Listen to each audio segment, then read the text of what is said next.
పవన్ కళ్యాణ్ గారి నిజ స్వరూపం ఈరోజు రాష్ట్రం అందరికీ తెలుసుకోండి. మీరు ప్రతి ఒక్కరిని మీరు చూసుకోండి. ఆయన తిరుమల తిరుపతి దేవస్థానానికి ఎవరికి ఇచ్చారు? అంతకు ముందు ఉండేటువంటి చైర్మన్ పదవులు ఎవరికి ఇచ్చారు?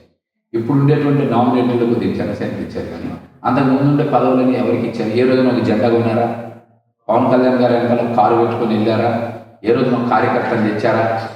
అట్లాంటి వాళ్ళకి పదవులు ఎలా వచ్చినాయి? ఏ విధంగా వచ్చినాయి? మరి వాళ్ళు ఎందుకు ప్రశ్నించట్లా? వాళ్ళందరూ కూడా ఎందుకు ప్రశ్నించట్లా? పోతిన్ మహేష్కి సీటు కోసం కాదు. మీరు వెనకాల అన్ని ఇంటర్వ్యూలు కూడా చూసుకోండి. నేను ప్రతిసారి చెప్పాను, రాజధాని ప్రాంతంలో జనసేన పార్టీ ఉనికి చాలా ఇబ్బంది పడుతుంది, కార్యకర్తలు ఇబ్బంది పడతారు, పార్టీకి పనిచేసిన వాళ్ళకి రేపు నామినేటెడ్ పదవులు రావు. ఇది జనసేన స్థానం. నేను కలిగి ఇక్కడ పోటీ చేసి ఉంటే ఇప్పుడు ప్రభుత్వం వచ్చింది, ఇక్కడ 80% పదవులు స్థానికంగా ఉండే నాయకులకు వచ్చేవి.